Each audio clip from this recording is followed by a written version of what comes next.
नमस्कार, आप देख रहे हैं प्रदेश का सबसे भरोसेमंद news channel India news Uttar Pradesh Uttarakhand और बड़ी बहस के साथ मैं हूं आपके साथ आयुष चित्रांश। उत्तर प्रदेश में इस दिवाली एक जिला एक उत्पाद हिट रहा तो फिर माटी कला सुपर हिट रही। योगी सरकार ने माटी कला बोर्ड के जरिए उन्नत टूल किट, पग मिल, आधुनिक भट्टी, इलेक्ट्रिक चौक, स्प्रे मशीन जैसी चीजें उपलब्ध करवा करके हुनरमंद हाथों को प्रोत्साहित किया है। इसमें प्रधानमंत्री नरेंद्र मोदी के वोकल फॉर लोकल की अपील को भी बल मिला है। उधर योगी सरकार ने आत्मनिर्भर भारत अभियान के तहत प्रदेश में पहली बार ओडीओपी उत्पादों के लिए वर्चुअल मेले का आयोजन भी किया है। इसमें सभी जिलों के उत्पादों की 572 स्टॉल लगाई गई। इनमें 35 देशों के लोगों ने भी भाग लिया। 57,000 से ज्यादा ने उत्पादों की खरीद में रुचि दिखाई। तो फिर वहीं भदोही की कालीन के अलावा चिकनकारी, पीतल, रेशम, चमड़े और लकड़ी की नक्काशीदार कामों की सर्वाधिक पूछ रही है। अब लखनऊ के खादी भवन परिसर में 10 दिवसीय माटी कला मेले का आयोजन किया गया।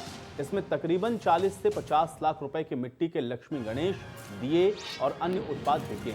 इसके अलावा गोरखपुर के मिट्टी के कारोबारियों के मुताबिक वहां पर 1 करोड़ रुपए से अधिक के मिट्टी के उत्पादों की बिक्री हुई है। तो स्वाभाविक है कि अन्य महानगर या फिर बड़े शहर या फिर कस्बों में भी ऐसा ही हुआ है। अब मुख्यमंत्री की तरफ से माटी कला मेले में आए कलाकारों के बेचे गए सामानों को खरीदने से एक अच्छा संदेश भी गया है, क्योंकि मुख्यमंत्री योगी आदित्यनाथ ने प्रदेश में पहली बार मिट्टी के उत्पाद बनाने वाले शिल्पकारों और मूर्तिकारों के हित में माटी कला बोर्ड का गठन किया।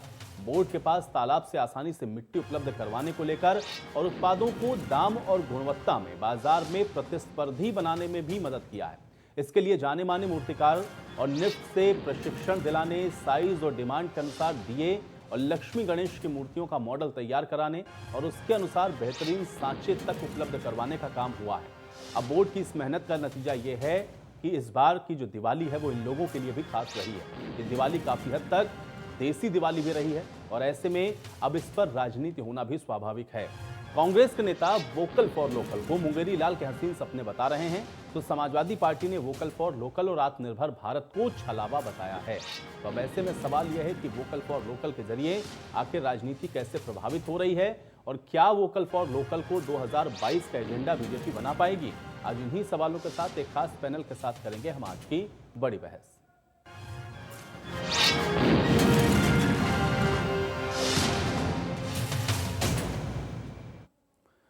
तो कोरोना काल में लगे लॉकडाउन के चलते कई लोगों को अपने रोजी रोजगार से हाथ धोना पड़ा था, जिसके बाद पीएम मोदी ने हर हाथ को मजबूत करने और रोजगार देने के लिए वोकल फॉर लोकल और आत्मनिर्भर भारत का मंत्र दिया। अब इसको यूपी सरकार ने गंभीरता से लिया और इस दिशा में काम भी किया। इसके अच्छे नतीजे दिवाली के त्योहार पर देखने को मिले हैं, लेकिन विपक्ष सरकार पर सिर्फ वोट बैंक करने की राजनीति का आरोप लगा रहा है। कोरोना काल ने हमें बहुत कुछ सिखाया और उसने ये बताया कि किस तरह से हम अपने आसपास के संसाधनों से अपनी जिंदगी खुशनुमा बना सकते हैं। और यही मौका था जब पीएम मोदी ने नारा दिया वोकल फॉर लोकल का, यानी कि वो तरीका जब हम अपने आसपास के उत्पादों के जरिए अपनी जिंदगी को बेहतर बना सकते हैं। लेकिन विपक्ष को शायद ये बात अच्छी नहीं लगी। उसने कहा कि जिस तरीके से भारतीय जनता पार्टी लगातार चुनाव जीतते आ रही है, उसकी भी निगाह अब मिशन 2022 पर है। विपक्ष का ये कहना है कि अच्छी बात है कि हम अपने आसपास की चीजों का इस्तेमाल करें, हम उन कारीगरों से सामान खरीदें जो हमारे आसपास हो, ये अच्छी बात है, लेकिन गुणवत्ता का क्या होगा? इसके लिए सरकार क्या कर रही है? सरकार का ये भी कहना है कि हम गुणवत्ता इंश्योर कर रहे हैं। तो विपक्षी पार्टी का ये कहना था कि ये सिर्फ हेडलाइन मैनेजमेंट है, इससे होना वाला कुछ नहीं है, क्योंकि जो नीति है मोदी सरकार की वो बड़े कारोबारियों को तस्दीक देती है, तरजीह देती है, और जो छोटे कारोबार हैं, जो छोटे कारीगर हैं, उनको तरजीह नहीं मिलती, नीतियां उनको फेवर नहीं करती। तो अब देखना यह है कि क्या वोकल फॉर लोकल के जरिए भारतीय जनता पार्टी 2022 का चुनाव जीत जाएगी या फिर विपक्षी पार्टियां उसको एक मुद्दा बना करके भारतीय जनता पार्टी को आने वाले चुनाव में धूल चटा देगी। लेकिन सनद ये भी रहे कि अभी तक की ऐसा कोई भी चुनाव नहीं गुजरा जिसे भारतीय जनता पार्टी ने ना जीता हो, अच्छा परफॉर्म ना किया हो। तो अब देखना यह है कि वोकल फॉर लोकल के जरिए किस तरीके से मिशन 2022 में एक नई ऊर्जा का संचार होता है या उससे पहले ही सब चीजें खामोश हो जाती हैं। वीडियो जर्नलिस्ट गौरव के साथ खुर्रम निजामी, इंडिया न्यूज, लखनऊ। तो बीजेपी के वोकल फॉर लोकल के मुद्दे पर विपक्ष और सत्ता पक्ष के बीच में कैसे वार पलटवार चल रहा है, आइए आपको ये भी सुनवाते हैं।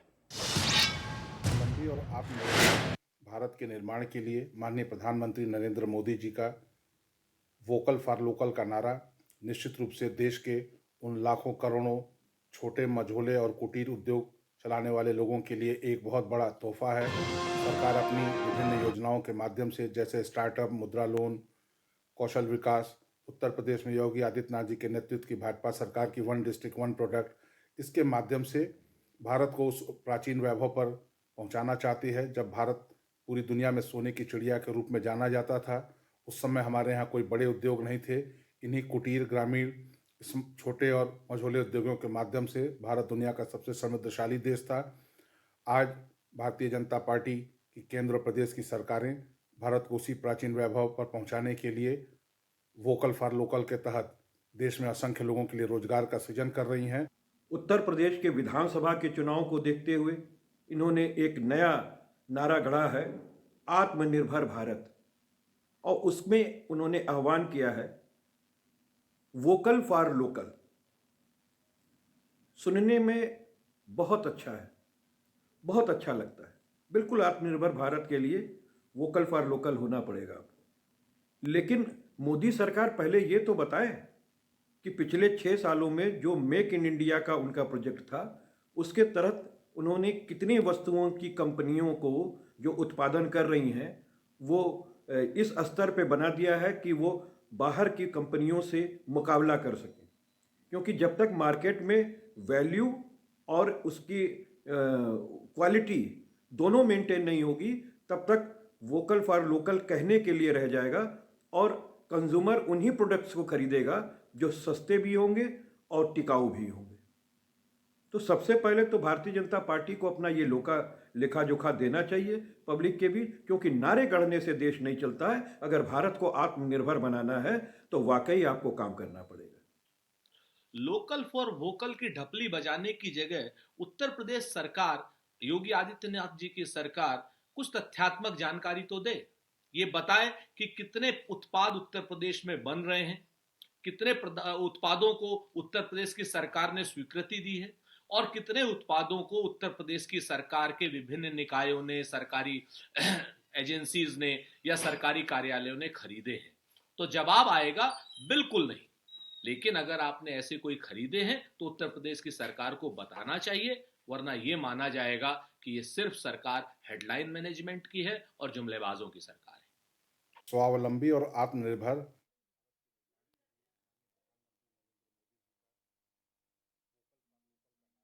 तो चलिए, वोकल फॉर लोकल को लेकर के आप देख रहे हैं कि किस तरीके से अब जो राजनीतिक आरोप प्रत्यारोप हैं वो भी हो रहे हैं। चाहे समाजवादी पार्टी हो या कांग्रेस पार्टी हो, दोनों ही इसको लेकर के सवाल खड़े कर रहे हैं। लेकिन बीजेपी ये कह रही है कि इससे निश्चित तौर पर लोगों को फायदा हो रहा है और वो इस पूरे मामले को और आगे ले जाएगी। साथ ही साथ इसी के आधार पर अब ये भी कहा जा रहा है कि ये कहीं ना कहीं 2022 का जो एजेंडा है, इस नारे के माध्यम से भी सेट होता हुआ नजर आ रहा है। और आज इसी पर चर्चा करते हैं कि इससे जो राजनीतिक परिप्रेक्ष्य हैं वो कितने बदल रहे हैं और क्या वोकल फॉर लोकल इस बार 2022 का चुनावी एजेंडा होने वाला है। आज इसी पर चर्चा की शुरुआत करते हैं। तमाम मेहमान मेरे साथ जुड़ गए, उनका परिचय मैं आपके साथ करवा देता हूं। कमर अली जी हमारे साथ जुड़े हुए हैं, प्रवक्ता हैं भारतीय जनता पार्टी के। कमर अली जी, बहुत स्वागत है आपका इस चर्चा में। उमाशंकर पांडे जी भी हमारे साथ जुड़े हुए हैं, प्रवक्ता हैं कांग्रेस पार्टी के। उमाशंकर पांडे जी, आपका भी बहुत स्वागत है। मनोज यादव जी हमारे साथ जुड़े हुए हैं, नेता हैं समाजवादी पार्टी के। मनोज यादव जी, आपका भी बहुत स्वागत। और शाकार जैदी जी हमारे साथ जुड़े हुए हैं, मौलाना हैं। शाकार जैदी जी, आपका भी बहुत स्वागत है। कमर अली जी, आपसे ही शुरुआत करते हैं। वोकल फॉर लोकल आप कह रहे हैं कि इससे बहुत फायदा हो रहा है और इसको लेकर के आप लोग और बेहतर तरीके से अब और जनता के बीच में जाएंगे ताकि लोगों को आत्मनिर्भर बनाने में भी सफलता मिले, साथ ही साथ जिस मिशन को लेकर चलें उसको और बढ़ा पाएं आगे। लेकिन विपक्ष ये कह रहा है कि इसकी ढपली बजाने के बजाय अच्छा ये है कि आप ये बताएं तथ्यात्मक रूप में कि इससे कितना फायदा हुआ है और इससे क्या वाकई में आत्मनिर्भर बना है हिंदुस्तान या प्रदेश, इसके बारे में भी जानकारी मांग रहा है। मैं चाहूंगा दोनों ही सवालों का जवाब दें। कमर अली जी। जी, बेहतर तरीके से मैं जवाब देता हूं आपका आयुष जी। विपक्ष, आप जानते हैं कि आज जो भी उनका हश्र है इस हिंदुस्तान की आवाम ने किया है, जो भी, क्योंकि उन्होंने आवाम के लिए काम नहीं किया था इसलिए आवाम की आज भी बात नहीं करते हैं। वो मुद्रा योजना माननीय प्रधानमंत्री जी ने इसलिए क्योंकि इसका एक शुरुआत करी थी और उसका एक अच्छे तरीके से उसका खैर मकदम जो छोटे रोजगार वाले थे उन्होंने किया मुद्रा योजना के अंतर्गत। मैं आपको बता दूं, मैं लखनऊ में बैठा हूं इस समय। यहाँ पे लखनऊ में चिकन का काम होता है। चिकन का काम होता है, उस चिकन काम के लिए जो भी लोगों को चाहिए होता है रोजगार के लिए मुद्रा योजना को उनको दिया जाता है। तमाम ऐसी चीज़ें हैं जो चल रही हैं, उसके तहत प्रधानमंत्री जी की भी स्कीमें तमाम है वो भी चल रही हैं, उसके अंतर्गत भी उनको खादी ग्राम उद्योग के जरिए भी लोन उनको दिया जाता है। मैं आपको बता दे रहा, आपको चैनल से बहुत ज़रूरी है तमाम तरह से, क्योंकि चिकन का काम हुआ, दरदोजी का काम हुआ, जैसे पीतल का काम मुरादाबाद में होता है, जैसे बनारस में साड़ी का काम होता है, तो आपने देखा होगा ये सब काम जो होते हैं वो बहनें हमारी और वालदाएं हमारी चिकन का काम हाथ पे करती हैं और दरदोजी का काम भी हाथ पे होता है। बनारस पे जो साड़ियाँ बनती वो भी हाथ पे होती हैं और उसके बाद जो पीतल का काम होता है वो भी हाथ पे होता है। जैसे अभी आपने देखा कि माननीय प्रधानमंत्री जी के आह्वान, माननीय मुख्यमंत्री जी के आह्वान पे दिए जलाए गए, क्योंकि ये परंपरा हमारे यहाँ सदियों पुरानी है। तो दिए जलाने में क्या हुआ कि जो रोजगार मिला लोगों को, जो हमारे कुम्हार भाई थे उनको रोजगार मिला, और रोजगार मिलके उसमें एक आप जानते हैं कड़वा तेल भी होती है, रुई भी होती है। ठीक है, रोजगार देखने का बहुत सिस्टम बहुत अच्छा लग रहा है कि ने भाई देखिए इसमें नया क्या है। और यही था। मैं कमर अली जी आपसे भी समझना चाह रहा हूँ, पीतल का काम पहले भी होता था, आरी जरदोजी का काम पहले भी होता था, चिकनकारी पहले भी थी, बनारसी साड़ियां पहले भी थी। आपने आत्मनिर्भर बनाया कितना, उसका फैक्चुअल डाटा दरअसल विपक्ष मांग रहा है। आप डाटा के हिसाब से बताइए कि इतना फायदा हुआ, इतने आत्मनिर्भर बने, विपक्ष को जवाब मिल जाएगा, क्योंकि ये काम तो पहले भी होता था ना उत्तर प्रदेश। जी मैं बिल्कुल, देखिए मैं आपको देखिए मैं आपको बताऊं, 1.25 करोड़ लोगों को यहां आज की तारीख में मुद्रा योजना का लाभ मिला। उन्होंने, जो कारीगर हमारे हैं, उन्होंने अपने कारोबार को खुद बढ़ाया और उसके बाद रोजगार बढ़ा के लोगों को भी रोजगार दिया है। लगभग 1.25 करोड़ लोग जो मुद्रा योजना है, हम आपको बता दें, उसका देखिए कारोबार तो लोग कर रहे थे, लेकिन एक पैमाने पे जब से हमारी सरकार आई है उसके बाद आपने देखा कि काम कर रहे थे, उसमें गलत नहीं है, काम नहीं करे तो पीढ़ियों चला रहा था काम। लेकिन हमने क्या किया, जगह जगह इसके सेमिनार किए। जैसे आज की तारीख हुनर हाट है, हुनर हाट को हमने बढ़ावा दिया, हुनर हाट को पूरे हिंदुस्तान में हमने बढ़ावा दिया, लखनऊ में भी हुनर हाट दिल्ली। तो क्या हो रहा है, विदेशों में भी जो हमारे लोग जा रहे हैं, मिनिस्ट्री ऑफ टेक्सटाइल से जो आर्टिजन कार्ड होता है एक, उस आर्टिजन कार्ड से हर प्लेटफॉर्म पे वो दुनिया में, आज तो कोरोना काल चल रहा है, मान लीजिए अभी जो भी 8-9 महीने में नहीं हो पाया, लेकिन उस आर्टिजन कार्ड से भारत सरकार के पूरी दुनिया में, चाहे अबू धाबी हो, चाहे दुबई हो, चाहे सऊदीया हो, चाहे लंदन हो, चाहे पेरिस हो, वहां पर जो भारत सरकार के हमारे आर्टिजन हैं वो जाते हैं, अपना प्रोडक्ट लगाते हैं और बेचते हैं, उसको उनको रोजगार भी मिलता है। ये देखिए मुद्रा योजना से चीजें आई, मिनिस्ट्री टेक्सटाइल के कुल मिला के चलिए ठीक है, थोड़ी उसने फैक्चुअल बातें आर्टिजन बताई हैं, कार्ड कुछ बाकायदा बातें बना आपने के दिए राजनीतिक हैं भी और बताई। चलिए मैं इसका जवाब ले लेता हूं, मैं फिर आऊंगा आपके पास। मनोज जी, आप लोग कह रहे हैं कि भाई देखिए इसकी ढपली बजाने का कोई फायदा नहीं, उसका फैक्चुअल डाटा दीजिए। मैं कोशिश कर रहा था कि बताएं, कुछ बातें बता रहे हैं, लेकिन बहुत सारी चीजें उसमें राजनीति से भी प्रेरित हैं। क्या ये हम मान के चला जाए, क्योंकि जिस बात का जिक्र मैंने शुरुआत में ही किया कि बहुत सारी ऐसी चीजें थी जो कि उत्तर प्रदेश के लिए और उसी से उसको जाना जाता था, जिसका जिक्र अभी कमर अली जी भी कर रहे थे, लेकिन जो काम अब ये सरकार आगे बढ़ा रही है, थोड़ा आप भी तुलनात्मक अध्ययन करते हुए ये भी बताइएगा कि आपने उनको कितना बढ़ावा दिया और ये कितना उसको पीछे ले गए या बढ़ा पाए। मनोज जी, इसका जवाब दीजिए, और क्यों लग रहा है कि ये सिर्फ राजनीति है? देखिए आयुष जी, मैं मुस्कुरा रहा था, मुझे हंसी भी आ रही थी, मैं उसके लिए क्षमा प्रार्थी हूँ, लेकिन हंसी मेरी निकल इसलिए आ रही थी बार बार क्योंकि इतनी बातें बीजेपी के नेता प्रवक्ता ने कही, लेकिन वो तो सब बहुत पौराणिक बातें हैं, क्या कुछ नया है क्या? और अगर कोई किसी भी सरकार के द्वारा, आजादी के पहले भी इन कामों का महत्व था, आजादी के बाद भी जो भी सरकारें रही होंगी, जरूर इन सारे कामों को, चाहे बनारस का काम हो, चाहे चिकन का, लखनऊ का काम हो, चाहे दरदोजी का काम, किसी भी तरीके के काम को जिंदा रखा होगा। तो जाहिर सी बात है सरकारों की मदद के तहत ही जिंदा रहा होगा, नहीं फिर ऐसे तो वो काम खत्म हो जाते अगर सरकारें मदद न करती इन सारी चीजों में। नया कुछ नहीं है बताने को, लेकिन ये भूल जाते हैं लोकल का नारा देके कि उत्तर प्रदेश ही नहीं पूरे भारत में 100% एफडीआई कौन लेके आया? लोकल की बात करने वाले 100% एफडीआई लेके आए और आज बातें कर रहे हैं कि हम लोकल को बढ़ावा दे रहे हैं, लोकल को आगे करने की बात कर रहे हैं। अगर यही बात होती, देश के आत्मनिर्भर बनने की बात होती, तो आप मोदी जी से सवाल पूछ लीजिए, मोदी जी बता देंगे कि हम 100% क्यों लेके आए हैं एफडीआई। और आज भारत में नहीं, पूरे उत्तर प्रदेश और भारत भर में व्यापार की क्या स्थिति, जो क्षेत्रीय हैं, जो तमाम सारे जिनको हम कहेंगे हस्तशिल्प के जो जितने भी व्यापार हैं, जो बुनकर लोग हैं या काश्तकारी का काम करने वाले लोग हैं, उनके तो रोजी रोटी जीने के लिए मजबूरी में वो अपना जीवन जी रहे हैं, वो अपना 2 टाइम की रोटी नहीं उस काम से खा पा रहे हैं, और बातें इतनी बड़ी-बड़ी। अरे साहब, आप हाथी के दांत क्यों दिखाते हो भाई? कि दिखाने वाले कुछ है, खाने वाले कुछ है। आप रियलिटी बताओ, आप ये बताओ, डाटे के साथ बताओ कि साहब ऐसा है, हमने पिछले मोदी जी के टर्नओवर में 6 सालों में हमने इतना बढ़ाया है, इतना उस वक्त था, और हमारा भविष्य के 4 साल में इतना है। ये कुछ बताओ ना, तब तो बात हम समझे भी। लेकिन आप सिर्फ बातें कर रहे हो, वही बिल्कुल जैसे कहते कोई कथाकार बैठ के कथा कह रहा है, हमारे कानों को सुनने में अच्छा लग रहा है, लेकिन कुछ उसका लाभ भी तो मिलना चाहिए। लाभ क्या है? की बात नहीं कर रहे हो। आप कह रहे हो कि आपकी जो योजना है, तमाम सारी योजनाएं, अरे कभी प्रधानमंत्री जी उनका जिक्र नहीं करते, जो कि उन योजनाओं का कोई मतलब नहीं रह गया। कोई नहीं उन योजनाओं का लाभ ले पाया। चाहे नोटबंदी के द्वारा आपका रोजगार की बात हो, चाहे आप मुद्रा करते हो, सारे अकाउंट तो गए, बंद हो गए, मुद्रा के जितने भी अकाउंट थे। तो आप किसकी बात बताना चाहते हो? एक डेटा बता दो, हम भी आपकी हाँ में हाँ करेंगे और आपकी सरकार की तारीफ करेंगे। हमारे राष्ट्रीय अध्यक्ष जी से बुनकर लोग आते हैं, उनके बिजली के बिल बढ़ा दिए, उनकी बिजली महंगी कर दी, उनको सब्सिडी देने की जगह महंगी कर दी। अरे मुझे तो शर्म आती है कि आपने बुनकरों को जो चश्मा देती थी सरकार, उसको भी आपने बंद कर दिया। क्या बातें करते हैं लोकल वोकल की? डायलॉग बाजी, नारेबाजी, ये सिर्फ चुनाव से पहले अच्छी लगती है, चुनाव के बाद नहीं। चलिए मनोज जी, आपकी इस बात का मैं जवाब ले लूंगा। उमाशंकर जी हमारे साथ मौजूद हैं। उमाशंकर जी, आपका भी मैं कमेंट चाहूंगा, कैसे देख रहे हैं? क्योंकि कमर अली जी तो बता रहे हैं कि भाई देखिए, इतना हमने मुद्रा लोन में बांट दिया, इतना ओडीओपी के तहत हो रहा है, हम तो बढ़ाने की कोशिश कर रहे हैं। आपको क्यों लग रहा है कि ये जुमला है? देखिए, मैं उनको सुन रहा था, तमाम सारी, लेकिन वो मुझे लगता है वास्तविक स्थिति से वो अनजान है। बनारस का साड़ी उद्योग लगभग समाप्त हो गया, और जो बुनकर हैं उनका जो बिजली का रेट था, फ्लैट रेट पर उनको बिजली मिलती थी, लेकिन योगी सरकार ने फ्लैट रेट की व्यवस्था समाप्त कर दिया और मीटर रीडिंग के आधार पर उन्होंने बिल लेना शुरू कर दिया। और इस कोरोना के लॉकडाउन के बाद बुनकरों की हालात सरकार के इस निर्णय से ऐसी ही हो गई है कि उनको पावर लूम बेचना पड़ा और ठेले चलाने को वो मजबूर हो गए हैं अपना परिवार चलाने।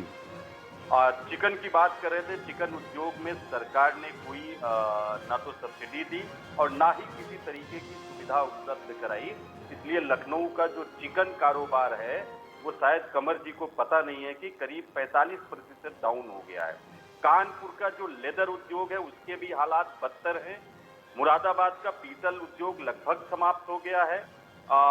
फिरोजाबाद में जो चूड़ियों का कारोबार था उसमें जो उसको ले लिया गया, नेशनल ग्रीन ट्रिब्यूनल ने उसको अपने क्षेत्र में ले लिया, जिसके कारण वहां के भी रोजगार समाप्त हो गए ज्यादातर लोगों के, क्योंकि इतनी सारी शर्तें उनके ऊपर थोप दी गई कि आज वो उसको चला पाने में असमर्थ हो गए हैं।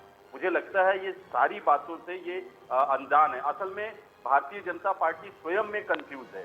वो एक तरफ लोकल फॉर वोकल की बात करती है, लेकिन लोकल का जब परिभाषा देने की बात की जाती है तो इधर उधर के जवाब देने लगते हैं। मुझे लगता है कमर जी को, क्या ये कमर जी आपके दर्शकों को बताएंगे कि भारतीय जनता पार्टी के जो लोकल फॉर वोकल है उसमें लोकल ये किसको कह रहे हैं? एक तो एमएनसीज होती हैं, मल्टीनेशनल कंपनीज, एक होता है एमएनसी इंडिया और एक होता है लोकल। जो लोकल होता है जैसे हल्दीराम हिंदुस्तान की कंपनी है और हिंदुस्तान में ही माल सप्लाई करती है, वो विदेश में माल सप्लाई नहीं करती। ये प्योर लोकल है। एक एमएनसी है इंडिया, मल्टीनेशनल कंपनी, जो हिंदुस्तान की कंपनी होगी, हिंदुस्तान में माल बनाएगी, हिंदुस्तान में भी बेचेगी और विदेशों को भी बेचेगी। एक होती है एमएनसी, जो विदेश की कंपनी होगी, विदेश में माल बनाएगी या हिंदुस्तान में माल बनाएगी और हिंदुस्तान में बेचेगी। तो ये बताएं कि ये किस लोकल की बात कर रहे हैं? एमएनसी की बात कर रहे हैं, एमएनसी इंडिया की बात कर रहे हैं, या लोकल जैसे हल्दीराम की बात कर रहे हैं? मुझे लगता है कि मैं इनके एक प्रवक्ता हैं जीवीएल नरसिम्हा राव, उनका मैं बयान सुन रहा था। जब उनसे पूछा गया, उनका इंटरव्यू देखा मैंने, उनसे जब पूछा गया कि क्या आप लोकल को प्रमोट कर रहे हैं, तो उन्होंने कहा नहीं, भारतीय जनता पार्टी ऐसा कोई प्रमोशन करने नहीं जा रही है। जब उनसे पूछा गया कि क्या भारतीय जनता पार्टी की जो केंद्र की सरकार है, क्या वो लोकल कौन सा, जैसे हल्दीराम, क्या वो उसको प्रमोट करेंगे? तो उन्होंने कहा नहीं, बिल्कुल नहीं, सरकार बिल्कुल नहीं प्रमोट करेगी। ये बयान है जीवीएल नरसिम्हा राव का कि ना तो वो लोकल को प्रमोट करना चाहते हैं, ना ही वो जो है एमएनसीज को किनारे करना चाहते हैं। फिर ये करना क्या चाहते हैं? भारतीय जनता पार्टी स्वयं में कंफ्यूज है कि उनके लिए लोकल क्या है। असल में ये पूरा खेल है क्या? ये पूरा खेल है कि भारतीय जनता पार्टी और नरेंद्र मोदी जी के 3-4 जो महत्वपूर्ण लोग हैं, सूट बूट की सरकार वाले, जो इनके चंद उद्योगपति मित्र हैं, उनको फायदा पहुंचाना चाहते हैं। इसीलिए आप देखिए, मुकेश अंबानी ने कोरोना काल में भी 1.5 लाख करोड़ का प्रॉफिट कमाया। पतंजलि ने 10,000 करोड़ का प्रॉफिट कोरोना काल में कमाया। अडानी की संपत्ति 5 गुना बढ़ गया। असल में खेल इसके पीछे ये। जी आयुष जी, ठीक है, चलिए इसका जवाब कमर अली जी देंगे, लेकिन मौलाना शाकार जैदी जी भी हमारे साथ मौजूद हैं। आप शाकार जैदी जी, एक चीज मैं समझना चाहूंगा, क्योंकि सबका साथ सबका विकास करते करते वोकल फॉर लोकल पर भी अब आ गए हैं, लेकिन क्या सही मायने में आपको लग रहा है कि हर तबके तक या उसको आत्मनिर्भर बनाने की दिशा में ये जो प्रयास हो रहा है वो पहुंच रहा है? कैसे इसको देख रहे हैं आप?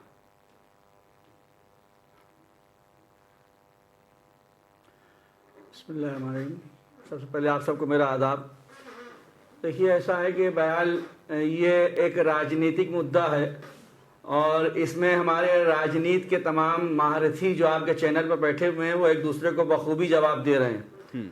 रहा ये सवाल कि ये लोकल फॉर वोकल का मैटर, देखिए हम तो ये जानते हैं कि सरकार चाहे कोई भी हो, अगर वो जनता के हित में काम करे तो ठीक है, लेकिन अगर जनता के हित में काम नहीं कर रही है तो जुमलों से कोई काम नहीं होने वाला है। हमारा पेट किसी के जुमले और शब्दों से नहीं भरने वाला। हमारा पेट भरेगा तो हमारे पेट के लिए, हमारे लिए जरूरी है कि धन का हमारे पास पर्याप्त साधन हो। लेकिन आज हकीकत यह है कि ये एकदम फैक्ट है कि आज की तारीख में जो धन का और जो कारोबार का अभाव है वो प्राइवेट सेक्टर से लेके सरकारी सेक्टर में भी आपको इसको देखने को मिल सकता है। हम तो ये बराबर आपके चैनल के माध्यम से, अखबारों के प्रिंट मीडिया के माध्यम से, सोशल मीडिया के माध्यम से देखा करते हैं कि कहीं रेलवे के लोग प्रोटेस्ट करते नजर आ रहे हैं कि साहब रेलवे बेचा जा रहा है, कहीं एयरपोर्ट के लोग प्रोटेस्ट करते नजर आ रहे हैं कि एयरपोर्ट बेचा जा रहा है। तो ये बेचना और खरीदना, हम तो जानते हैं कि हमारे देश का जो मामला है ये देश की जनता के हाथ में होना चाहिए। और जो आज आप कह रहे हैं दिए की बात, तो आपने भी देखा होगा दिवाली के अंदर अगर एक घर में 5 दिए जले तो 5 दिए अगर 5 रुपए के हिसाब से तो 25 रुपए के जले, लेकिन उसी घर में चाइना की भी सैकड़ों रुपए की झालरें जलाई गई। जिस चाइना का हम विरोध कर रहे थे उसी चाइना की झालर से पूरा हमारा प्रदेश सजा नजर आया, पूरा देश सजा नजर आया। तो ये अब कौन सा लोकल है कौन सा वोकल है ये तो आने वाला समय बताएगा।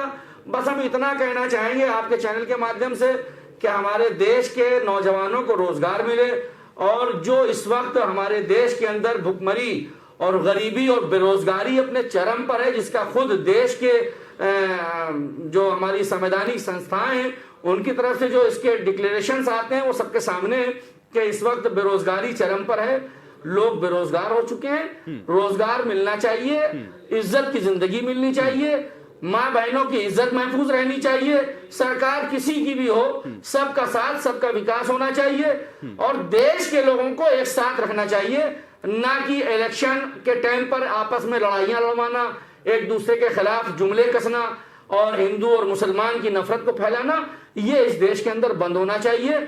हम इतना ही कहना चाहेंगे। कमर अली जी जवाब दीजिए।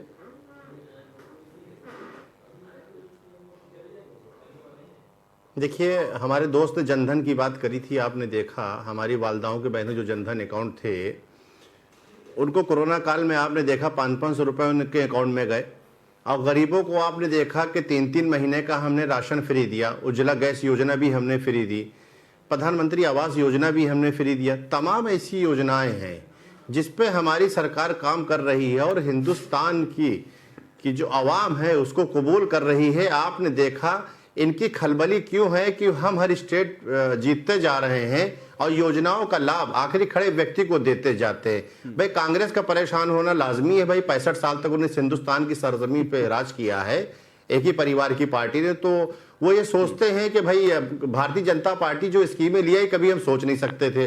तो देखिए भारतीय जनता कमर अली जी, पार्टी देखिए भाई, सत्ता बदलती है और आप लोगों की जो अपनी सोचने और जो समझने की भारत की क्षमता आवाम उसके है आधार पर जो उसकी नए भारतीय नीति जनता निर्धारण पार्टी होते है। हैं। कमर अली जी, ठीक है, आपकी अपनी अलग योजनाएं हैं, लेकिन जो सवाल उठाए गए हैं वो बड़े वैलिड हैं यहाँ पर। एक तो वो ये कह रहे हैं कि एक तरफ आप कहते हैं वोकल फॉर लोकल, दूसरी तरफ 100% एफडीआई हो जाता है। एक तरफ आप कहते हैं कि वोकल फॉर लोकल और उसके बाद हम लोग देखते हैं कि उसका कोई फैक्चुअल डाटा आप लोग पेश नहीं कर पाते हैं। वोकल फॉर लोकल कह रहे हैं, लेकिन उसके बावजूद भी मार्केट के अंदर बाहर की जो चीजें हैं वो बहुत भारी तादाद में अभी भी बिक रही हैं। कोई कंपिटिटिव एक भी आप ऐसा कंपनी या फिर कोई ऐसा प्रोडक्ट आप नहीं गिना पा रहे हैं जो इंटरनेशनल मार्केट में जाके कम्पीट कर सकता हो। ऐसे कैसे वोकल फॉर लोकल चलाएंगे? इसको फिर राजनीतिक जुमला क्यों ना कहे विपक्ष? इसका क्या जवाब है कमर अली जी? देखिए ये कहने दीजिए, उनका काम है कहना, उनको बिल्कुल कहने दिए, क्योंकि विपक्ष, अटल जी कहा करते थे अगर विपक्ष मजबूत नहीं होगा, विपक्ष अगर अपनी बात नहीं कहेगा तो बिल्कुल आज मोदी जी भी यही बात कहते हैं, विपक्ष को अपनी बात कहना चाहिए। बिल्कुल हम लोग लोकतंत्र में जीते हैं, लोकतंत्र वाले बिल्कुल अपनी बात को कह सकते हैं।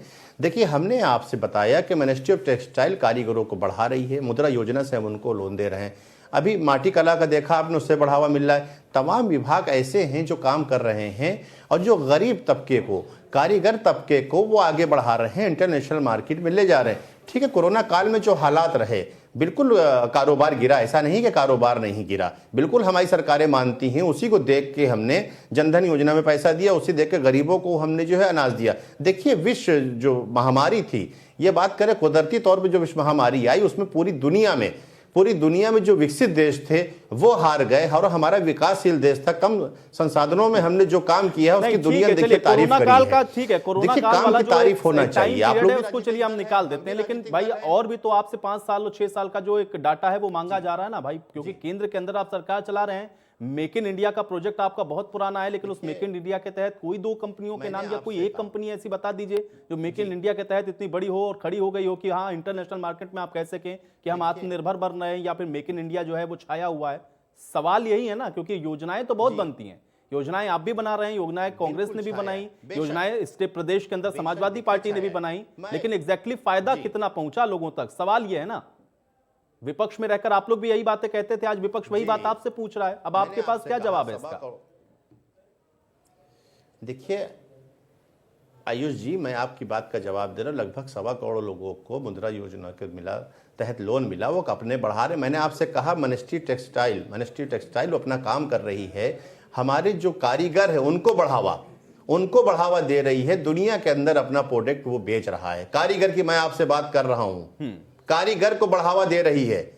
चाहे हाथ का कारीगर, जितने भी कारोबार हैं हाथ के कारीगर के, सबको देखिए बढ़ावा मिल रहा है। उनके कमर अली जी, भाई उमाशंकर पांडे जी तो यहाँ पे बता रहे हैं कि देखिए भाई, जैसे मैंने चाहे बनारस का हम लोग बनारसी साड़ी का कारोबार कहें वो खत्म हो गया है, पीतल का कारोबार खत्म हो गया है, कानपुर के अंदर चमड़े का कारोबार खत्म हो गया है, वो तो बता रहे हैं सारी इंडस्ट्री खत्म हो गई। आप क्या वोकल फॉर लोकल और क्या आप बता रहे हैं आत्मनिर्भर, है तो सब खत्म हो गया है प्रदेश के अंदर। देखिए अब कई हजार रुपए का कारोबार हो रहा है, लोगों कारीगरों का माल बेच रहा है। अब कांग्रेस की अपनी तकलीफ है भाई, वो तो उनकी अपनी तकलीफ बता रहे होंगे, तो उससे हमारा वास्ता नहीं है। अगर उनकी योजनाएं होती तो आज उनको जनता सर आंखों पे बैठा ले होती। वो हर जगह हारते ना थे, इनके नेता खुद ही इनके ऊपर उंगलियां उठाया करते हैं रोज। क्या पता है उमाशंकर पांडे जी, आप भाई बड़े तर्जुबेकार हैं हमसे कई गुना, लेकिन आप कपिल सिब्बल हुई, तमाम नेता आपके ऊपर खुद ही रोज उंगलियां उठाया करते, बताया करते हैं। तो हम तो राजनीतिक ऐसी नहीं करना चाहते हैं कि आपके ऊपर डायरेक्ट हम अटैक करें। जब आपके लोग खुद ही आप पे अटैक कर रहे हैं तो हम आपके बारे में क्या कहेंगे? हम तो ये कहते हैं आइए आवाम के लिए काम करिए, आइए जो आखिरी खड़ा व्यक्ति है उसके लिए काम करिए, आइए उसको लाभ दीजिए। आपने 65 साल में इस हिंदुस्तान को, जिसको कहा जाता है कि हमारा अन्नदाता कहा जाता है, उसको आपने कर्जदार बना के छोड़ा भाई है ना। उनका काम है आपकी गलत नीतियों को बताना, या आप जो नीति बना के लाए उसमें खामियां उसको बताना। वो काम वो बखूबी कर रहे हैं, लेकिन वो नीति कारगर कितनी है इसका जवाब तो सत्ता पक्ष से आएगा ना। चाहे हम उत्तर प्रदेश के परिप्रेक्ष्य में बात करें या देश के परिप्रेक्ष्य में बात करें, मोदी जी कह रहे हैं लोकल फॉर वोकल, और एग्जाम्पल वहां पर किसी मंत्री का दे रहे थे, मुझे नाम नहीं याद आ रहा ना, मैंने उनके स्टेटमेंट को सुना। वो ये कह रहे हैं कि वो आपके मंत्री कह रहे हैं कि नहीं हम तो कोई प्रोडक्ट को ऐसा बढ़ावा नहीं देने वाले हैं। तो भाई ये 2 तरीके की विरोधाभासी बातें आपकी पार्टी के अंदर है, कैसे होगा वोकल फॉर वोकल? देखिए मेरी बात को समझिए, मेरी बात को सुनिए, माननीय प्रधानमंत्री जी की बात को मानिए, माननीय मुख्यमंत्री जी की बात मानिए, क्योंकि हमारे माननीय प्रधानमंत्री जी भी हुनर हाट जाते हैं, वहां पे खरीदारी करते हैं, कारीगरों को बढ़ावा देते हैं। आपने भी देखा दिखाया, आज माननीय मुख्यमंत्री जी जो हैं माटी कला केंद्र में जाते हैं, जो प्रोडक्ट है उसके प्रोडक्ट का प्रोत्साहन करते हैं, उसको आगे बढ़ाते हैं। तो आप बताइए, माननीय प्रधानमंत्री जी जाके बढ़ा रहे हैं, माननीय मुख्यमंत्री जी जाके बढ़ा रहे, माननीय मंत्री जी बढ़ा रहे, आप पता नहीं जो बात कर रहे हैं उसका कोई सर पैर नहीं है, आपके पास वो बयान दिखाने लायक नहीं है, आप घर में कुछ भी बना ले। यही तो कांग्रेस की कार्यशैली है, ये कुछ भी चैनलों बैठ के बना देते हैं, बता देते हैं। हम तो वो बात करते हैं जो आप दिखाते हैं। उमाशंकर जी, मुझे लगता है कि वो लिंक शायद आपको भेज देंगे। कमर अली जी आप देख लीजिएगा, क्योंकि अगर उमाशंकर जी ये बात कह रहे हैं या मनोज जी ने, किसी एक पैनलिस्ट ने ये बात कही है, जो भी कह रहे हैं उनके पास उसके तथ्यात्मक सच्चाई होगी ना, तभी इतनी बड़ी बात कही है। ठीक है, मैं आऊंगा आपके पास। मनोज जी ठीक है, आरोप लगाइए, चूंकि आप विपक्ष में, और बेहतर बात है कि आप कमियों को भी इंगित करिए, बताइए, लेकिन मुझे ये भी बताइएगा साथ में, चूंकि विपक्ष के अंदर आप बैठे हुए हैं और सत्ता में भी आप रहे हैं, आपने चलाया है प्रदेश को, मुझे ये बताइए, क्योंकि अगर ये डाटा नहीं पेश कर पा रहे हैं तो थोड़ा आप ये बताइएगा कि आपने क्या किया था अपने कार्यकाल के समय में, चाहे हम बुनकरों की बात करें, पीतल उद्योग की बात करें, चमड़ा उद्योग की बात करें, ऐसी कौन सी योजना थी जिससे इन लोगों को बहुत बेहतर लाभ मिला था, जिसको इन लोगों ने समाप्त कर दिया भारतीय जनता पार्टी ने, ये बताइएगा साथ में मनोज जी। देखिए, बिल्कुल बिल्कुल बिल्कुल, मैं अपनी बात पहले एक आंकड़ा प्रस्तुत किए दे रहा हूं, और वो आंकड़ा ये है कि उत्तर प्रदेश में जिस दिन से योगी की सरकार बनी है, योगी जी की सरकार बनने के बाद जो उत्तर प्रदेश की सड़कों का निर्माण हो या अन्य चीजों का निर्माण रहा हो, वो लोकल ठेकेदार जो थे उत्तर प्रदेश के, वो काम करते थे। तमाम सारी, चाहे इमारतों का काम हो, चाहे सड़कों का काम हो, वो सारा टेंडर आपको ई टेंडरिंग करके सरकार ने सबसे ज्यादा काम अपने गुजरात के लोगों को दे दिया है। ये बात अगर मैं गलत कह रहा हूं तो आप किसी भी उत्तर प्रदेश का, चाहे वो एक्सप्रेस वे बन रहा हो या रोड बन रही हो, आप उसके मालिक देख लीजिए, वो गुजरात के या महाराष्ट्र के नजर आएंगे, नागपुर से रिलेटेड। और जब बड़े बड़े ठेकेदार, मनोज जी भाई, गुजरात और महाराष्ट्र भी हिंदुस्तान का ही हिस्सा है ना। ना, मैं बात बता रहा हूँ, लोकल चाइना को थोड़ी ना दे दिया है। अब आपने तो भाई देखिए, यहाँ राष्ट्रवाद की बात होते होते क्षेत्रवाद तक पहुंच गए। अब आप भाई गुजरात को ही दिया ना, चाइना को थोड़ी ना दे दिया। लोकल वोकल का मतलब ही है भाई, लोकल फॉर वोकल तो बीजेपी नारा लगा रही है, मैं उसी के तहत बात कर रहा हूँ। उत्तर प्रदेश नहीं, लोकल तो ये तब भी रहेगा भाई, पूरा राष्ट्र ही है, कहीं से भी किसी को भी मिले प्रोजेक्ट। वही तो, लेकिन हाँ, चाइना को दे देते तो सवाल खड़ा हो सकता था भाई, पाकिस्तान को दे देते तो सवाल खड़ा हो जाता। ठेकेदार नहीं थे आयुष जी, मैं ये जानना चाह रहा हूँ। दूसरी बात, मैं बड़ी जिम्मेदारी से दूसरी बात कहता हूँ, चाहे भदोही का कालीन उद्योग रहा हो, उस उद्योग के लिए समाजवादी की पार्टी की सरकार ने वहां के लिए बाजारों का निर्माण किया, उनको रियायतें दी, उनके बिजली के बिल कभी नहीं बढ़ाए। फिर वो चाहे बुनकरों का काम हो, पूरे प्रदेश भर में उनकी बिजली का बिल कभी नहीं बढ़ाया। उन्हें जो रियायतें और सस्ती दरों पे उनको लोन उपलब्ध कराने के लिए जिस भी तरीके से, वो हमेशा समाजवादी पार्टी ने किया। कोई भी एक बुनकर ये बता दे, या चिकनकारी का कोई भी काश्तकार बता दे कि पूर्व की सरकार ने उनके ऊपर भार लादा, लेकिन आज तो उल्टी गंगा बह रही है। नहीं मनोज जी भाई, देखिए ठीक है, आपने भार नहीं लादा, ये बात ठीक है, लेकिन मुझे ये बताइए कि अगर भार नहीं लादा, इतनी आप लोग सहूलियत और सुविधा देते रहे, तो कोई प्रोडक्ट तो होता ना उत्तर प्रदेश का कि हाँ आपके समय में भाई अंतरराष्ट्रीय मार्केट में कम्पीट कर रहा होता, या उस समय बुनकर इतने बेहतर स्थिति में होते कि हाँ चलिए हम ये कह सकते हैं कि कोई एग्जाम्पल सेट हो जाता। स्थिति तो दयनीय उस समय भी थी ना, परेशानी तो उस समय में भी थी। ये बात अलग है कि इनके समय में हो सकता है भाई बढ़ गई हूँ आपके आकलन के अनुसार, नहीं है, लेकिन आपने ऐसा कोई प्रोजेक्ट नहीं खड़ा कर दिया उत्तर प्रदेश के अंदर, या ऐसा नहीं है कि कोई उद्योग इतना अपने ऊपर पहुंचा दिया हो कि वो अंतरराष्ट्रीय मार्केट को कम्पीट करने लगा हो। आप भी नहीं कर पाए ना vocal for local. Uttar Pradesh का जो शिल्पकारी का काम है, बुनकरी का काम है, वो अंतरराष्ट्रीय मार्केट में उसकी अपनी पहचान है। वो तो अभी भी है, वो तो अभी भी है, वो तो अभी भी है, वो कमर अली जी भी कहेंगे अभी भी है। मनोज जी आप इस बात से इनकार नहीं करेंगे ना भाई, जो चिकनकारी लखनऊ की है वो आज यहाँ क्या, वो बाहर भी बिकती है जाकर के। नहीं बिल्कुल। आप मुझे ये बताइए ना कि आपने एक्स्ट्रा ऑर्डिनरी ऐसा क्या किया था कि हाँ वो हम लोग उसको आइडेंटिफाई कर सके। नहीं, आइडेंटिफाई करने के लिए मैं कह रहा हूँ ना, भदोही की चाहे मार्केट हो कालीन के लिए, चाहे बनारस, आ रहा हूँ उमाशंकर जी, आऊंगा मैं आपके पास। उत्तर प्रदेश में लखनऊ की बात हो, चाहे उत्तर प्रदेश के तमाम सारे क्षेत्रों में बुनकर क्षेत्रों के लिए उनको बढ़ावा देने की बात हो, समाजवादी पार्टी ने नहीं। मनोज जी अब आपने देखिए कमर अली जी वाली बात की, भाई आप कह रहे हैं कि आपने भी ये किया, कमर अली जी भी तो वही बात बता रहे हैं हमने भी ये किया है। अगर किया है तो सरकार डाटा के हिसाब से हो ना भाई बात, क्योंकि आपने उनसे पूछा ना कि आप आंकड़ा दीजिए मुझे, तो ये आंकड़े फैक्चुअल आपके पास भी होने चाहिए। अब फायदे का आंकड़ा प्रस्तुत करे सरकार, ठीक है, हम सरकार से ठीक है, जानना चाहते हैं। हाँ सरकार को आंकड़े तो देने चाहिए भाई, सत्ता में है, उनकी जिम्मेदारी है। उमाशंकर जी क्या कहना चाह रहे हैं? देखिए, मैं बहुत छोटी छोटी 3-4 बातें कहना चाहता हूँ। सबसे पहले तो ये कि आजादी के पहले जब हम लोगों ने असहयोग आंदोलन शुरू किया था, जिसमें विदेशी वस्त्रों और सामानों का बहिष्कार किया था और उनको जला रहे थे, तब ये अंग्रेजों के साथ खड़े होकर उसको सपोर्ट कर रहे थे। ये आजादी के पहले की बात है। उस समय हमारा नारा था कि स्वदेशी अपनाओ, महात्मा गांधी जी के नेतृत्व में ये चल रहा था और इन्होंने उसका विरोध किया था। इसीलिए इन लोगों ने सारा आरएसएस का ड्रेस वो जाके कम्युनिस्ट। उमाशंकर जी, स्वदेशी अपनाओ करते करते ये सारी विदेशी और ब्रांडेड कंपनियों ने कब्जा कैसे कर लिया भाई हिंदुस्तान के ऊपर? अगर आपके ही शब्दों को मैं थोड़ा और आगे बढ़ा दूं तो भाई सत्ता में सबसे ज्यादा आप लोग रहे, तो फिर इसकी जिम्मेदारी भी आपको ही लेनी पड़ेगी। अगर स्वदेशी को आप लोग अपना लीजिए कहते कहते और देश की जनता विदेशी अपनाने लग जाए तो जिम्मेदारी आपकी ज्यादा हो जाएगी। नहीं बोलने दिया जाएगा, ये तो गलत तरीका है डिबेट का। मैं चुपचाप सुन रहा हूँ, अब मैं बोल रहा हूँ तो आप बोल रहे हैं। हमने उमाशंकर जी, मैं काउंटर सवाल तो पूछूंगा ही ना, मैं सबसे पूछ रहा हूँ, सिर्फ आपको ही नहीं टोक रहा हूँ। मैं कमर अली जी से भी वही सवाल पूछ रहा हूँ, मैं मनोज जी से भी पूछ रहा हूँ और आपसे भी पूछूंगा। मैं आयुष जी, मेरी बात एक बार पूरी हो, तारतम्य में बिगड़ जाता। हम कंप्यूटर नहीं है कि फीड है 5 बटन दबाया और फिर शुरू हो। ठीक है, चलिए उमाशंकर जी कंप्लीट करिए। ना, वो तारतम्य बिगड़ जाता है। दूसरी बात, अभी ये कह रहे थे कि मैं पता नहीं कहां से लाया हूं, तो ये मैं पूरी चुनौती के साथ कह रहा हूं आपके चैनल से कि GVL Narasimha Rao made it clear that the party will not issue any directive to purchase local product. पता नहीं कमर जी समझ पा रहे हैं कि नहीं। ही stressed that to promote local products was not a government driven agenda। ये जीबीएल नरसिम्हा राव जी कह रहे हैं, मैं नहीं कह रहा हूं।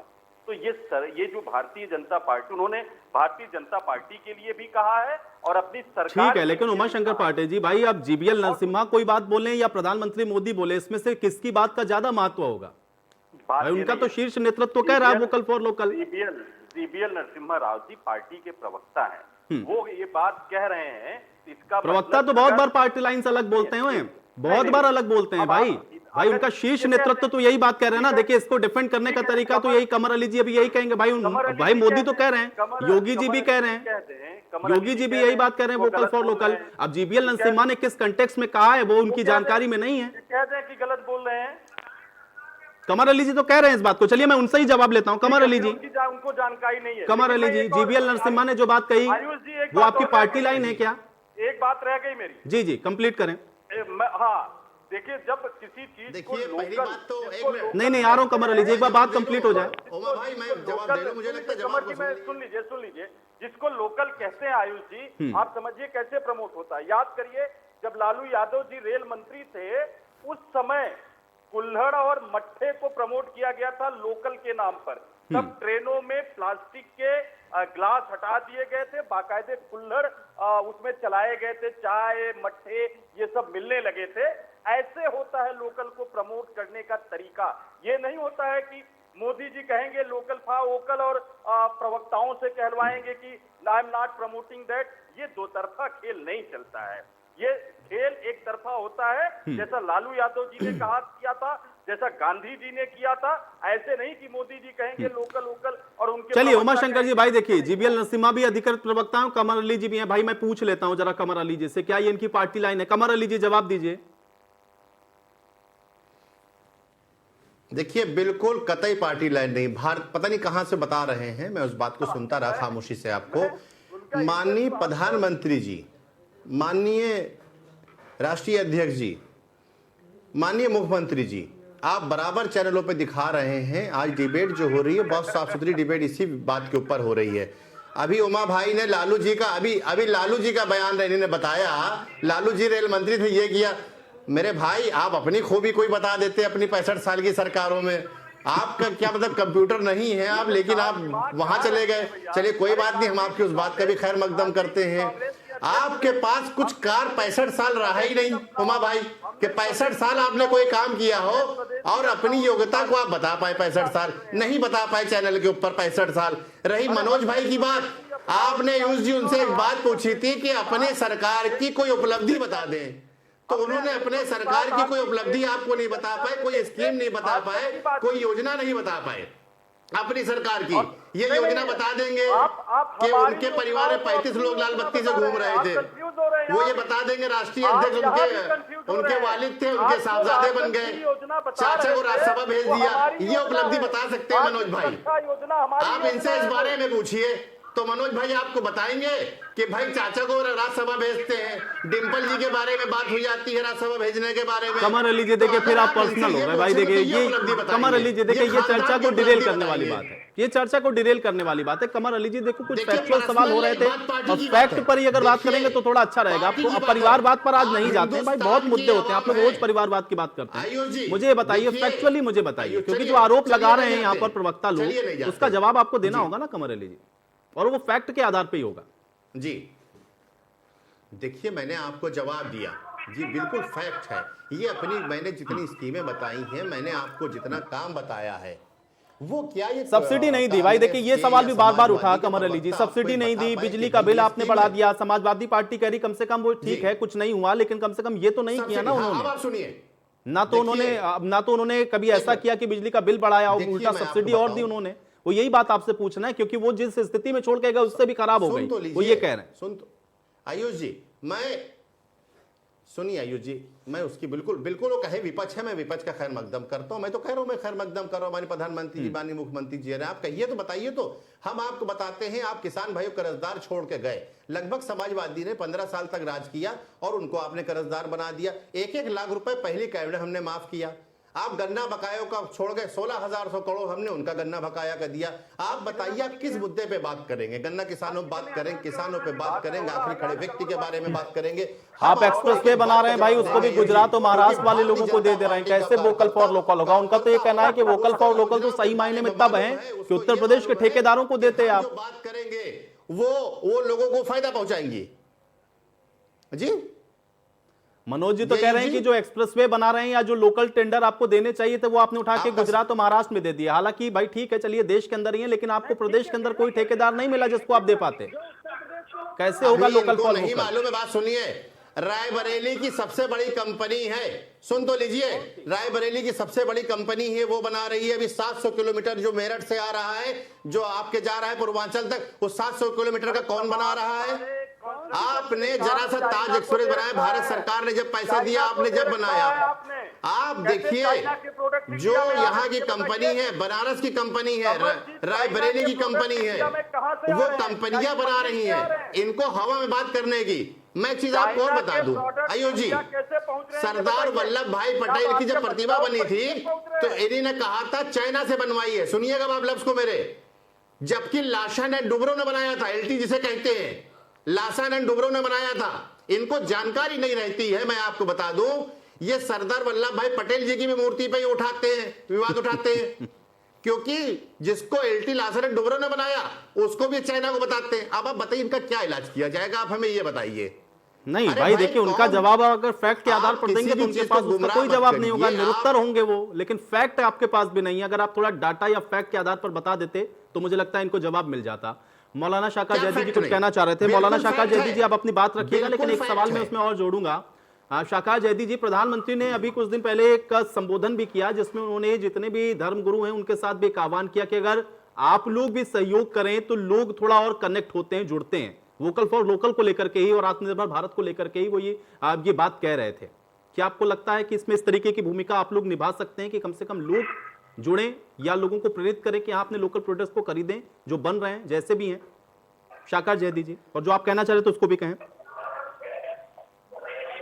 देखिए ऐसा है कि पहली चीज़ तो मैं आपसे एक बात कह दें कि मौलाना बल्कि मुसलमानों का ये जो कैरेक्टर रहा इस देश के अंदर, हमेशा इस देश को बढ़ाने का रहा है, इस देश के अंदर भाईचारे को कायम करने का रहा है। हम लोगों ने कभी भी विदेशी कोई परंपरा इस देश में नहीं अपनाई है।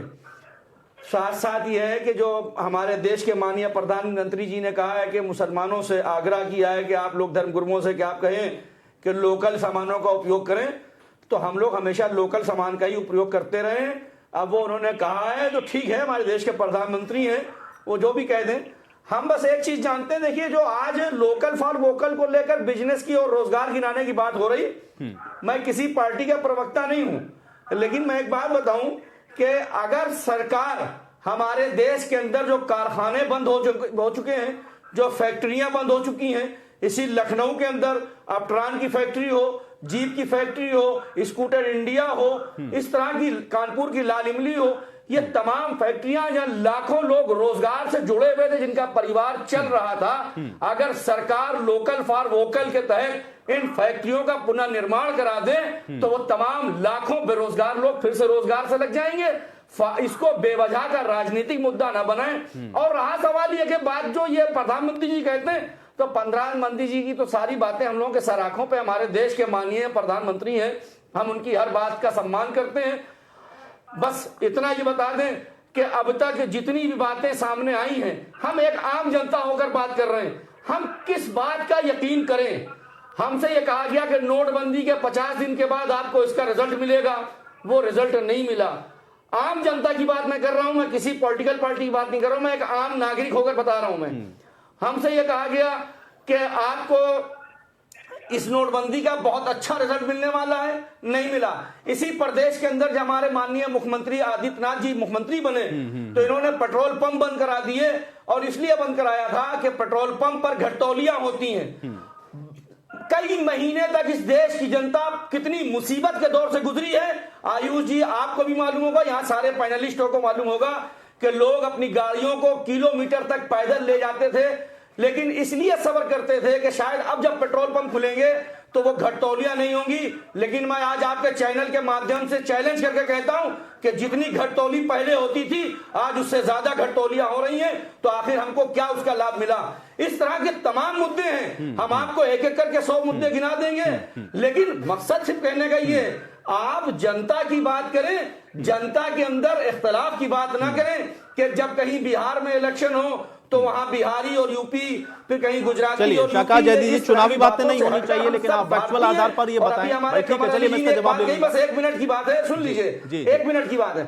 अभी कमर अली जी ने एक बात कही कि हमारे देश के माननीय स्वर्गीय प्रधानमंत्री अटल बिहारी वाजपेयी जी ने यह कहा था कि हर नागरिक को अपनी बात कहने का अधिकार है, संवैधानिक तौर पर, संविधान के दायरे में रहते हुए, असंवैधानिक तौर पर नहीं।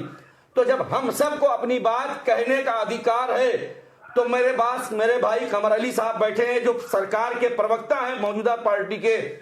आप ये बताइए, सीए और एनआरसी को लेकर जब यहां पर प्रोटेस्ट हुआ था, तो इस देश के सबसे विश्व विख्यात धर्मगुरु, जो पूरे विश्व के अंदर हिंदू मुस्लिम और शिया सुन्नी भाईचारे के एक स्तंभ के रूप में जाने जाते हैं, मौलाना डॉक्टर कल्बे सादिक साहब, जिनके बेटे नूरी साहब, जो आजकल डॉक्टर कल्बे सादिक साहब की इस टाइम बहुत क्रिटिकल कंडीशन है, किसी भी वक्त ऊपर वाले से प्रार्थना है कि उनको लंबी आयु दे, उनके बेटे को न सिर्फ मुकदमा होता है बल्कि उनके खिलाफ नोटिस, और वो 2000 के भगोड़े अपराधी घोषित किए जाते हैं। मौलाना सैफ अब्बास नकवी, जिनका दिव्यागिरी जी के साथ और तमाम दूसरे धर्म के लोगों के साथ में हमेशा इस देश के अंदर हिंदू मुस्लिम भाईचारे के साथ में लोगों के मुसीबत में काम आने का रोल रहा है, आज उनको भगोड़ा घोषित किया जाता है, उनके ऊपर मुकदमे कायम होते हैं। तो इस तरह की बातों को सोचकर हमारे देश के सरकारों को यह चाहिए कि निष्पक्ष तरीके से काम करें, बगैर किसी भेदभाव के काम करें। ये देश सबका है, आपका और तभी सही मायने में वोकल फॉर लोकल भी होगा भाई। ठीक है, चलिए, सबका साथ सबका विकास होते होते वोकल फॉर लोकल पर आए। ठीक है, इसीलिए मैंने ये सवाल आपसे पूछा था।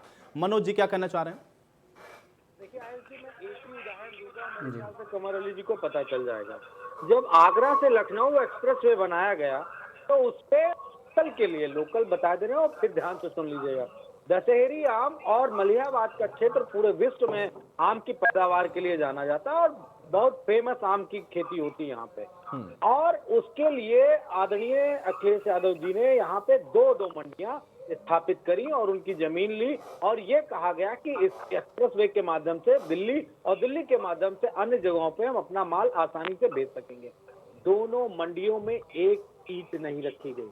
वो कोई समाजवादी पार्टी के लिए नहीं था, उत्तर प्रदेश की जनता के लिए था, लखनऊ की जनता के लिए था, उन्नाव की जनता, हरदोई की जनता और कन्नौज की जनता के लिए था। आलू की मंडी, आलू की बेल्ट है पूरे एक्सप्रेसवे पे, आम की बेल्ट है, लेकिन उनका बता दी, इनसे पूछ लीजिए कितना काम किया। तो इनकी कथनी करनी में अंतर है। कुछ नहीं करना था, काम शुरू कराना था, सारी जमीनें ले जा चुकी थी और ज्यादातर उसका पैसा भी जा चुका था। सरकार ने उन प्रोजेक्ट को खारिज कर दिया। तो आप बताइए इनसे क्या उम्मीद करें? कि ये बातें कर देंगे लोकल वोकल की और इसके बाद फिर अपना दूसरा एजेंडा शुरू कर देंगे। बता रहे 5.5 लाख दिया जला दिया तो कुम्हारों के दिन बहुर गए। अरे भैया 23 करोड़ आबादी है और इस 23 करोड़ की आबादी में हर साल करोड़ों करोड़ दिए जलाए जाते। 5 लाख दिए जला जाने से कुम्हारों के दिन नहीं बहुरेंगे। आपकी जानकारी के लिए बता दूं, आप बहुत छोटी बताते हो जो मेरे ख्याल से इस देश के लिए दुर्भाग्यपूर्ण है और उत्तर प्रदेश के लिए भी दुर्भाग्यपूर्ण है। आम की मंडी का और सब्जी मंडी का, अनाज मंडी का जवाब इनसे लीजिए। कमर अली जी जवाब दीजिए भाई, एक्सप्रेस वे बना दिया, पैसा भी आपने कहा कि केंद्र सरकार ने भी दिया था तब ये बना पाए, लेकिन जो योजनाएं बना गए, अगर जमीन अधिग्रहित कर गए तो भाई मंडी क्यों नहीं डेवलप कर दी? वो तो किसान और सीधे आप आम लोगों से ही जुड़ा हुआ मामला था। जवाब दीजिए इसका। और ये भी वोकल फॉर लोकल ही है। लगभग 15 साल, एक मिनट आयुष जी बात पूरी हो जाने दीजिए। जब आपने सवाल किया है तो लगभग 15 साल समाजवादी ने राज किया और उनको जमीन भी नहीं मिली और उसके बाद ये बना के भी नहीं गए। ये वैसे ही है जैसे आपने देखा हो श्री मुलायम सिंह जी ने जब फिल्म सिटी खोली थी, अमिताभ बच्चन जी आए थे, नोएडा में फिल्म सिटी बन गई थी उनके वक्त पे, आपने देखा होगा।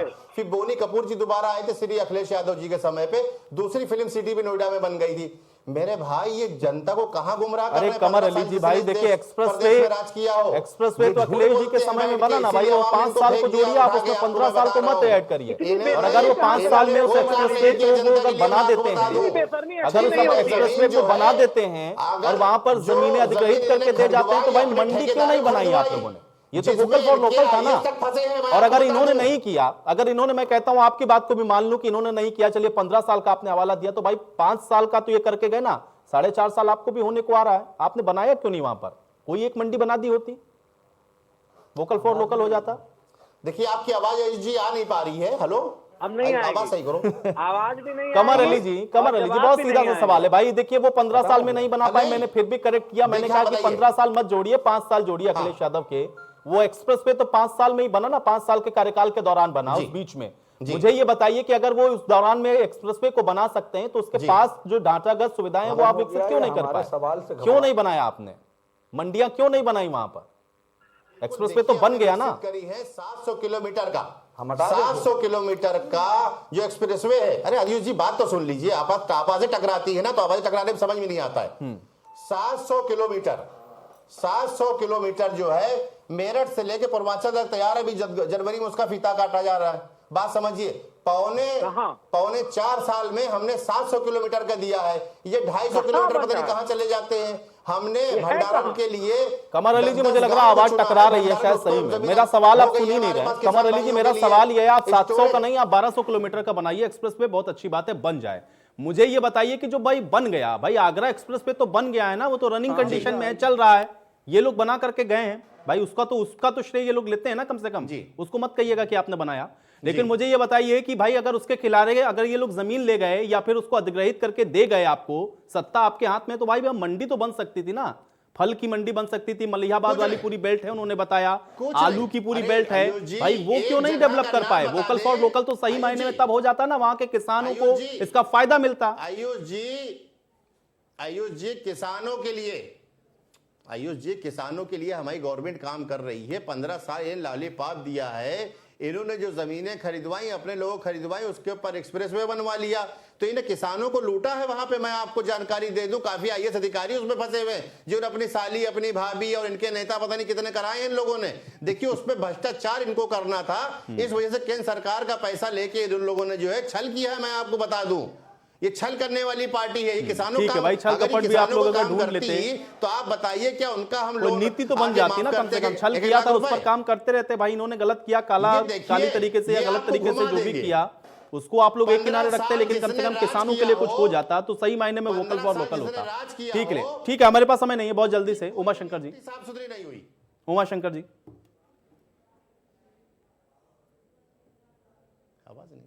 37 साल उत्तर प्रदेश में कांग्रेस की सरकार रही है और 37 साल गैर कांग्रेसी सरकारें रही हैं।